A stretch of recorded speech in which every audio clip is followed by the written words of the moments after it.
Yo, welcome back. Welcome back to the Corner Suite Podcast, man. Your host, Steve Nelson, none other than Mr. Five Picks. Man, I'm trying to tap in with you guys and break some of this, heartbreaking news.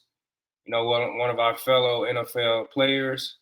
Sad news, man, for both sides. But, there's a lot of, media guys and women out there in the world, and I'm not really seeing a lot of coverage on this issue, man. But I wanted to, put my input on it and also give, some, some relief to those out there who are experiencing, whatever I'm about to get into, man. So, let's get into it, man. Again, welcome back to the Corner Suite Podcast.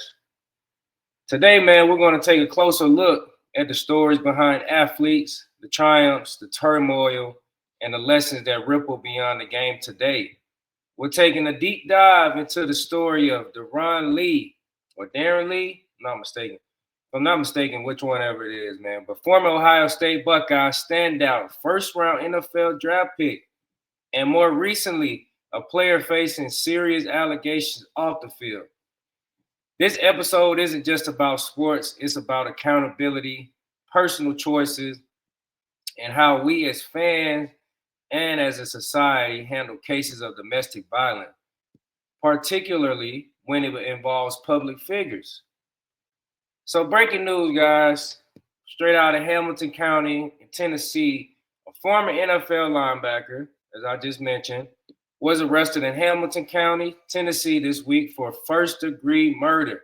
According to the Hamilton County Sheriff's Office, Darron Lee was arrested Thursday.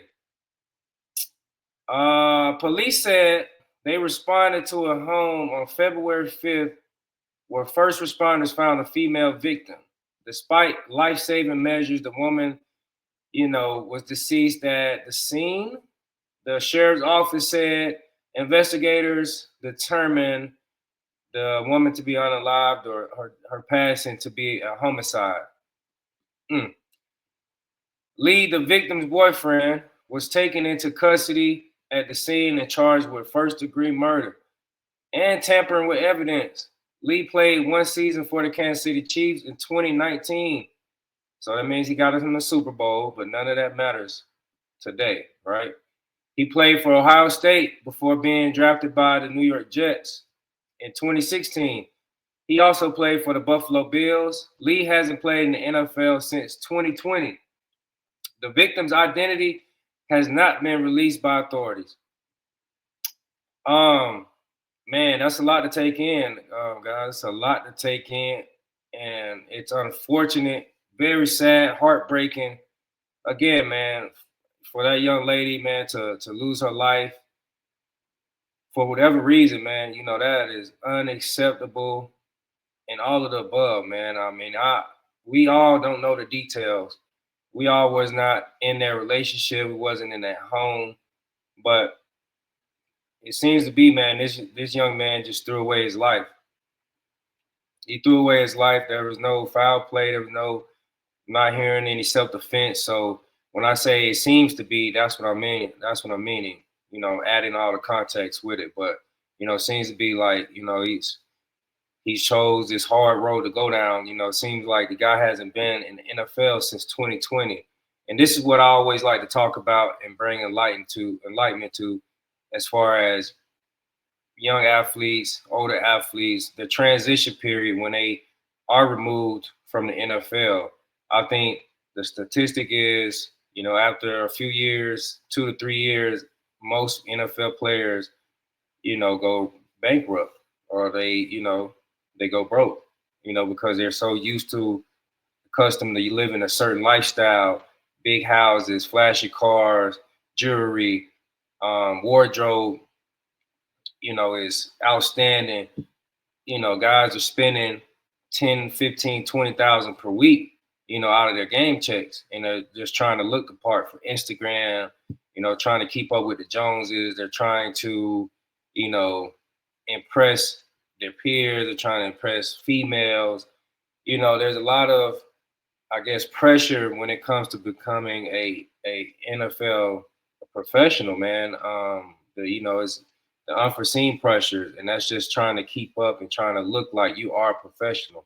And I think somewhere down the line, like we have to change our way of thinking as a whole. You know, there's a certain group of guys that don't operate that way, and I was one of them. You know, I didn't care, you know, to show people that I had money or to show people that, you know, I was this player or whatnot. I didn't care. Even to this day, you know, I don't like people, you know, when they recognize me and here and there, I might, you know, be like, hey, how you doing, man? You know, but I was never one of those guys to just be, you know, to have the NFL as my identity. You know, some of these guys, football is their identity. And it's sad to say it, but the NFL wants their players, they want to be their dads. And, you know, this is the trickle effect of it. You know, these guys, their only identity, unfortunately, is football. So when they go out to these clubs, these bars, these restaurants, you know, the first thing they like to say is, hey, man, I'm a football player. I'm an NFL. You know who I am? Or, you know, they think they're above the system, above the law. And that's just not cool, man. This is why you continuously, you know, during the off season, guys, when they're not under a structured environment, you know, they go haywire because they haven't been told different. They are the football player. You know, that's their identity. And you know, I'm going off the rails here a little bit, but I just kind of want to show you guys, you know, behind the scenes of the personalities that are inside these NFL buildings. Now, guys are hell of a football players, and for an organizational standpoint, you don't really care about a guy's character. They say they do, but I can name a plethora of guys, a long laundry list of guys from. I mean, I'm not even gonna say it, but you know, you got Mike guys. Go watch that old Dallas documentary that came out with Jerry Jones and the Cowboys and when they were winning Super Bowls, the White House and all that kind of stuff. All that stuff like that still exists. You know, it's just, you know, even with social media and stuff, you know, but all that stuff exists pretty much on every locker room. You know, you still have the hard partying and fornication and things of that such. You know, guys just having fun, but it comes to a point where you have to, you know, meet the nail in the road, and you have to, you know, say, hey man, how can I better myself? But none of these guys have accountability, majority of them. And you know, again, about myself, like I was never a guy that I used that as my persona. You know, I was always a cool guy, you know, laid back. I thought, you know, the guys that, you know, jumped up and said, hey man, I'm a football player, like to me that was a lack of intelligence to me. You know, football is what we do, is not who we are. And you know, the stereotype around the NFL, you know, I've been around enough people to see how the outside world views NFL or football players in general. They think you're stupid, dumb, jocks, womanizers, and so I never want to be like that. And majority of the time, they're not wrong because of what they see on the headlines. You know, every year. You get what I'm saying? So, hey, man, moving along, moving along, moving along. But let's talk about a little bit about this guy, Darron Lee. Let's start where it began. Darron Lee. If I'm saying it wrong, man, y'all leave it in the comments. Is it Darron or Darron? I'm not sure. Darron Lee was born in Chattanooga, Tennessee, and grew up in New Albany, Ohio. From a young age, he was known for his athletic ability, fast, instinctive, with an undeniable nose for football. At Ohio State, Lee made his first real national splash, recruited as an underdog. He wasn't a five-star, not even a headline recruit. Lee worked his way into a starting role at the linebacker under coach, or at the linebacker position, sorry, under Coach Urban Meyer. Great hell of a coach, man. Hall of Fame coach right there. It was during the 2014 season, his redshirt freshman year, that his name really took off. Remember that Ohio State team, Ezekiel Elliott, Joey Bosa, Cardale Jones, and of course, Darron Lee, they won a national championship, and Lee was a key reason why. Damn, they had a squad. He posted 81 tackles, 16 and a half tackles for loss, 7.5 sacks, and was named Defensive MVP of the Sugar Bowl against Alabama. Scouts loved his speed, his coverage ability, and his football IQ. At just over 230 pounds, Lee played more like a safety in a linebacker's body, the perfect fit for a modern game.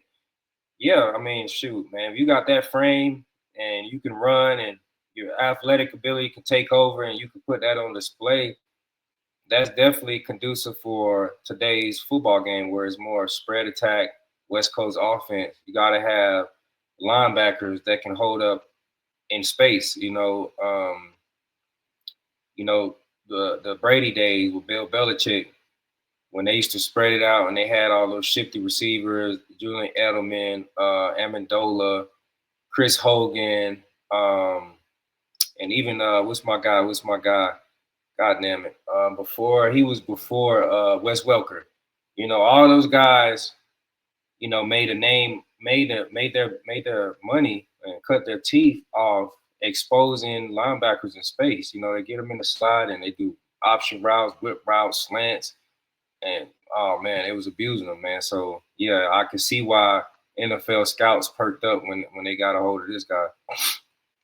Um, okay, the NFL Combine and Draft. So when 2016, the NFL Combine, Lee turned heads again. He ran an incredible 4.47, okay, the 40-yard dash, one of the fastest ever by a linebacker. And he had a 35.5-inch vertical, 11-foot broad jump, which is crazy. And it was clear this kid was built different. The New York Jets took notice, selected him 20th overall in the 2016 NFL Draft. He was seen as part of a new wave of athletic hybrid linebackers, defenders who could stop the run, cover tight ends, and chase quarterbacks sideline to sideline. Yes, sir. First rounder, man. This is sad. So NFL career and on the field struggles. His transition to the NFL isn't easy. And for Darron Lee, it wasn't uneven. His rookie season with the Jets showed flashes of potential. He finished with 73 total tackles and a sack, but struggles in the pass coverage and inconsistency plagued him. Over 3 seasons for the New York Jets, Lee's play fluctuated. He'd make a highlight play one weekend and miss key assignments the next. Then came 2019 and his first off-field setback. Lee was suspended 4 games by the NFL for violating the league's substance abuse policy. Just weeks later, the Jets traded him to the Kansas City Chiefs. In Kansas City, Lee's role was reduced.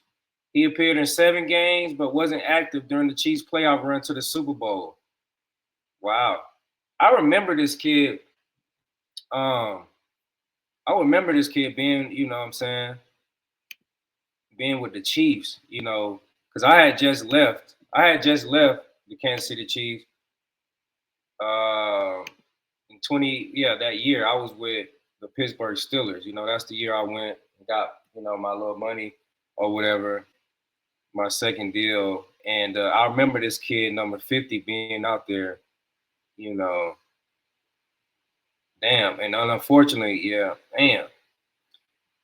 So after the Super Bowl, Lee was released the next season, later signing briefly with the Buffalo Bills and the Las Vegas Raiders, but never sticking on a roster permanently. By 2021, Darron Lee's football career had stalled completely. Sheesh. So more off the field and legal troubles, domestic violence charges. Unfortunately, what's kept Darron's Lee name in the headlines recently hasn't been football. In April 2023, Lee was arrested twice in a single day in Ohio. Wait a minute. How do you get arrested twice in a single day? Like, y'all gotta tell me, how does that work? Like, do you get arrested, you post bail, get bonded out, and then you go to jail again? That can't be right. I can't be reading that right. That might be a record. That's a new record. Lee was arrested twice in a single day in Ohio, once for allegedly assaulting his mother. Come on, dog.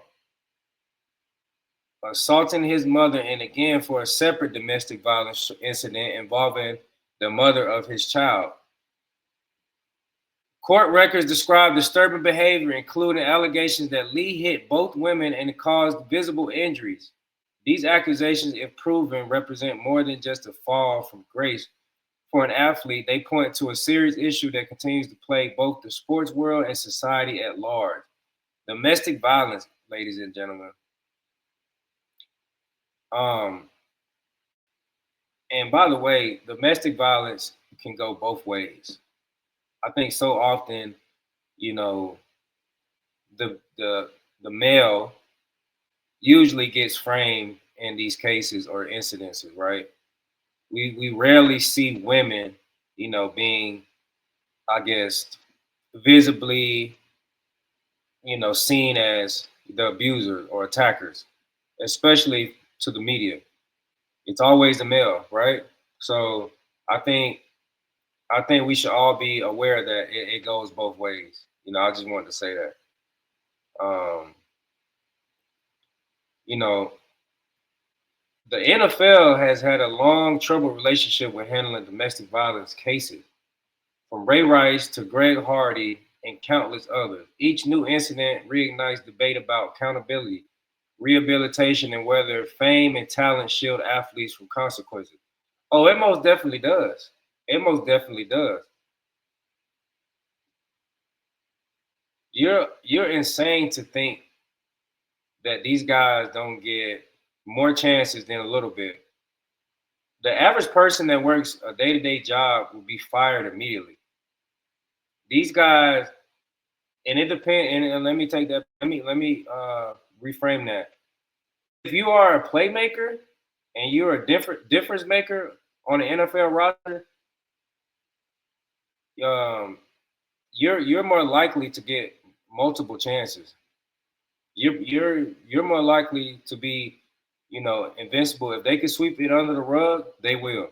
Now, unless you just do something outrageous like what this guy did. Now, given the fact he's already out and removed from the NFL, but like, imagine if this happened to a guy that was on the field and he was a star player. Like, without a doubt, he would have to deal with the consequences at May. You know what I'm saying? So, but there's been multiple incidents, and like I could probably say, without with just saying the last 20 years, I mean, we probably could say at least 500 incidences. And I don't think I'm five, and I'm just throwing that number out there, but I feel like on average, that would equate to that number. We're talking about the last 20 years, probably more than that. Y'all leave that in the comment. Um, so you know, so let's get into domestic violence. Domestic violence doesn't discriminate. It crosses lines of race, class, and profession. According to the National Coalition Against Domestic Violence, 1 in 4 women and 1 in 9 men experience severe intimate partner physical violence in their lifetimes. Okay. So I mentioned that it could go both ways, but clearly 1 in 4 women to 1 in 9 men experience the domestic violence. Um, for athletes, the pressure, fame, and culture of competition can sometimes amplify personal struggles, but none of that justifies violence. What's critical is education intervention and accountability at every level, from high school coaches to professional leagues. Programs that focus on emotional health, conflict management, and respect should be as much a part of locker room culture as weight training and film study. And for the fans, the takeaway is tough but necessary. Our loyalty to athletes can't come before our values. We can celebrate the player that Ron Lee was, but we also have to confront the actions that led him here. Um, I mean, I can't stress that enough. I have never seen a coach or organization. Now they might have, when it comes to, the intake when you first get drafted into the NFL and you go to these big seminars, these meetings, and it's probably like a week long or something like that. And they talk about, drugs. They talk about, domestic violence, hanging with the wrong crowd, making, decision making.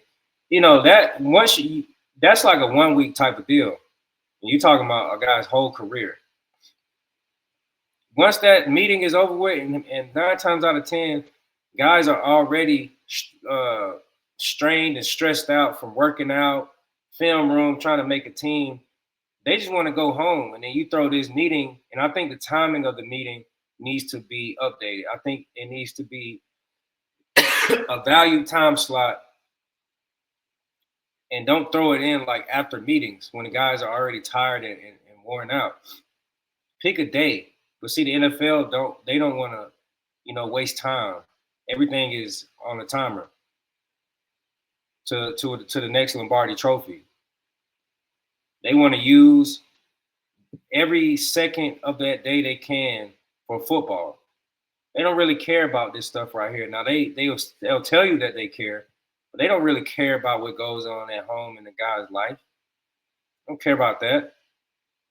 They draft you, they trade for you, they develop you. They want you to play football the best way you can to help them win a Lombardi Trophy. Coaches also, get new higher positions. They climb the ladder. That's all that really matters. This is a business at the end of the day. So I'm just telling you what I've experienced. Do I think that's right? No. Do I think they should, have some education, a little bit more, find some time? Of course. Do I think that's going to help? Absolutely not. I think, let me finish the video, man. It goes deeper and deeper, deeper down the rabbit hole.